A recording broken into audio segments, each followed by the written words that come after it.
Bonjour Christophe Béchu. Bonjour. Hier, le gouvernement a acté en Conseil des ministres la possibilité de recourir au 49.3 pour faire passer le budget. Ça veut dire qu'à partir de maintenant, tout est possible. Michel Barnier peut l'utiliser. Est-ce que vous lui dites il faut l'utiliser? Est-ce qu'il doit le faire? Est-ce qu'il doit le faire dès demain? D'abord, c'est évidemment une décision qui lui appartient, mais je pense utile que le débat ait d'abord lieu à l'Assemblée nationale.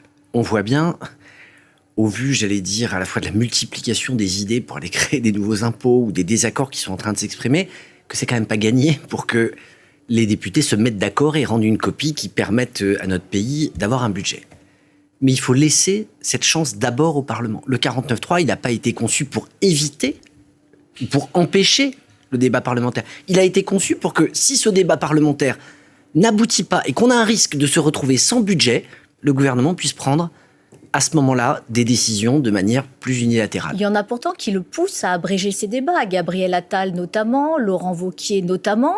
Eux, ils disent qu'il ne faut pas laisser traîner parce que c'est laisser s'installer l'idée qu'il va y avoir un matraquage fiscal. Donc il faut faire vite, il faut couper court et il faut passer en force.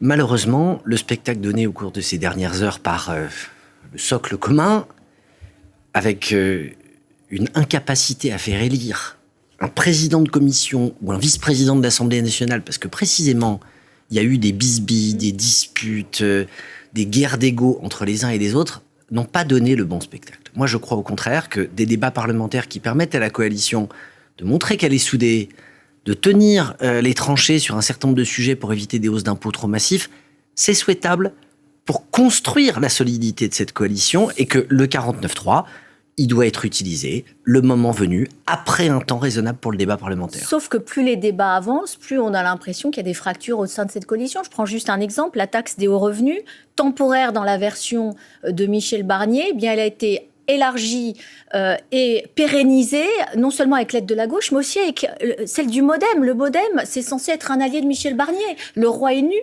Si on est honnête, Monsieur Mattei, qui était président du groupe MoDem jusqu'à l'année dernière, a essayé tous les ans, depuis 2022, de faire en sorte qu'il y ait une contribution durable sur les hauts revenus. Il n'a pas changé de position.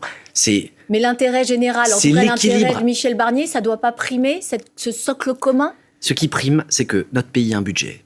Ce qui prime, c'est que face à un niveau de déficit absolument inédit et dans un contexte où on a une dette qui a beaucoup augmenté, on prenne des mesures de redressement des finances publiques et qu'on arrête de penser que le budget, c'est qu'un problème de comptable et de banquier. Ce qui prime, c'est qu'on ne laisse pas penser aux Français que quand on est un des pays au monde où la dépense publique est la plus élevée, si on baisse quelques dépenses, ça va être l'austérité, la fin de tout, la fermeture de tous les services publics. C'est à la fois faux et totalement excessif. Enfin, qu'il y ait un effort fiscal, qu'il y ait une capacité à se dire qu'à un moment, dans un contexte comme celui-là, pour éviter une explosion des taux d'intérêt et de la dette de la France, tout le monde doit faire un effort de manière temporaire, ça n'est pas absurde. Depuis la nomination de Michel Barnier, Gabriel Attal, qui lui est le patron d'EPR, Ensemble pour la République, on a l'impression, il n'est pas très tendre avec lui, on a l'impression qu'il le soutient un peu comme la corde soutient le pendu. On voit bien que cette coalition, c'est pas un mariage d'amour, si on se dit les choses. Et qu'il y a un mariage de raison en se disant que il faut à la fois éviter que ce soit les extrêmes qui se retrouvent aux commandes. Les Français ont évité que ce soit le Rassemblement national avec les votes massifs qui se sont reportés vers des candidats de l'arc républicain. Et le spectre d'avoir des ministres d'extrême gauche avec un programme absolument insensé qui consiste à dire il faut plus d'immigration, moins de sécurité et plus d'impôts quand les Français veulent moins d'immigration, plus de sécurité et moins d'impôts. Il a conduit à ce qu'il y ait cette coalition qui se mette en place malgré le fait qu'elle n'ait pas une majorité absolue. Il va falloir que chacun soit capable de dépasser ses blessures d'ego, d'orgueil et ses positionnements pour bien mesurer que l'intérêt général et l'intérêt du pays, c'est que le gouvernement de Michel Barnier réussisse. Je vous le dis pour une raison, c'est que s'il ne réussit pas, à la fin, on aura Mélenchon-Le Pen en finaliste d'une élection présidentielle. Et Édouard Philippe, il a dépassé ses égos dont vous parliez. Il n'a pas fixé de ligne rouge, lui, à Michel Barnier. Le parti dont je suis le secrétaire général, celui d'Édouard Philippe, Horizon, il est cohérent. Il dit, on a besoin que ce gouvernement réussisse. Il y a évidemment certains sujets sur lesquels on ne ferait pas pareil, mais on essaye de ne pas mettre en avant d'abord ce qui nous irrite et de d'abord apporter un soutien. La situation politique, elle est suffisamment compliquée. La situation géopolitique qu'on est en train de connaître avec le Proche-Orient, avec l'Ukraine dont on parle moins, mais où la situation là-bas est absolument catastrophique, elle nécessite que la classe politique, elle se mette au niveau de ces défis. On est à quelques jours d'une élection américaine qui peut bousculer une partie de ce qui se passera en Europe. On a une situation économique où on a beaucoup de signaux qui ne vont pas dans le bon sens. Si on n'est pas capable de se souder et de défendre l'intérêt général, oui, on fait le lit des extrêmes. Horizon, Édouard Philippe, on est dans cette cohérence. Donc Édouard Philippe joue le jeu, ou en tout cas joue avec Michel Barnier. Édouard Philippe et Gabriel Attal, ils ont quand même un point commun, c'est qu'ils ont tous les deux, à leur façon, rompu avec Emmanuel Macron. Édouard Philippe, en faisant le pari qui est éventuellement une dissolution, voire même qui aboutirait à une démission d'Emmanuel Macron et à une présidentielle anticipée.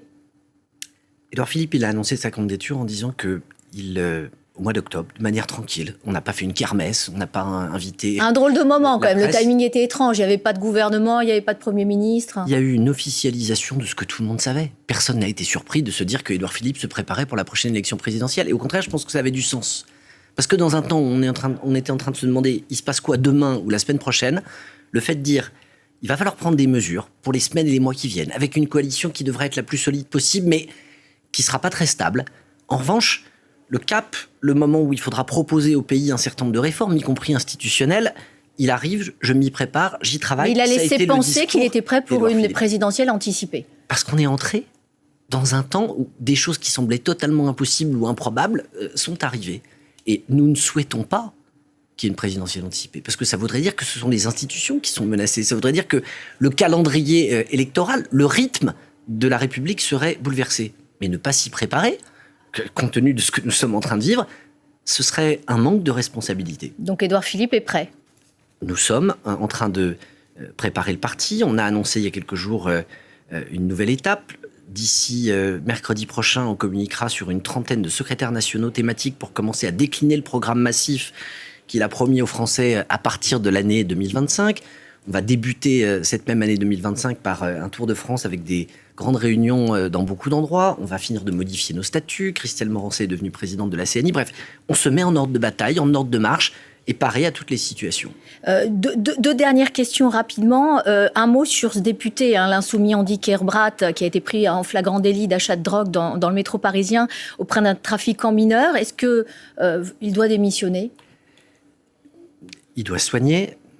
C'est en tout cas ce qu'il a expliqué. Et je pense que le meilleur moyen pour lui de se soigner, c'est effectivement de démissionner. Il y a quand même un moment, si vous voulez, où en termes d'exemplarité, quand vous êtes celui qui fait appliquer la loi, que vous commencez par ne pas la respecter et qu'il y a un tel hiatus entre vos propos pour expliquer qu'il faut lutter contre le trafic et le fait que vous les alimentez par votre comportement de consommateur, il y a un moment où un tel grand écart n'est pas supportable. Sandrine Rousseau, elle dit que finalement, la drogue, il y en a partout, il y en a beaucoup aussi, et parmi la classe politique, vous êtes drogué, vous Si Sandrine Rousseau était la boussole, si vous voulez, de la classe politique de manière générale, et si à chaque fois qu'elle s'exprimait, elle exprimait le ressenti de la plupart des Français, ça se saurait. Donc qu'elle prenne la défense d'un insoumis, parce qu'elle fait partie de ces écologistes qui malheureusement pensent que si on n'est pas vraiment à gauche, on n'a pas le droit d'être écologiste, ça ne me surprend pas, mais la plupart du temps, quand elle s'exprime, elle fait plutôt fuir des électeurs et les éloigner de la cause écologique et environnementale qui méritent mieux que ce genre de confusion. 15 secondes, Rachida Dati veut faire payer 5 € l'entrée de Notre-Dame de Paris. Ça ferait 75 millions par an et ça pourrait permettre de la préservation du patrimoine français. Vous trouvez que c'est une bonne idée ? J'ai eu le sentiment qu'elle le suggérait à l'archevêque de Paris plutôt qu'elle décidait de le rendre payant. Je veux dire deux choses. 75 millions d'euros ne suffiraient pas pour entretenir la totalité du patrimoine religieux de ce pays. Nous, maires, nous savons bien dans les dépenses que nous faisons chaque année les besoins qu'il y a pour entretenir ce patrimoine, qui n'est pas seulement du patrimoine, qui est aussi une partie de notre histoire et de nos racines. Pour autant, elle évoque le fait que on paye, nous, aujourd'hui, Français, par nos impôts, la défense de notre patrimoine et que parfois les visiteurs étrangers, qui ne payent pas d'impôts en France, pourraient y contribuer davantage avec des tarifs d'entrée dans certains monuments. Donc vous n'êtes pas contre ? Sous cet angle, ça ne me choque pas. Merci beaucoup Christophe Béchu, bonne journée à vous. Merci à vous.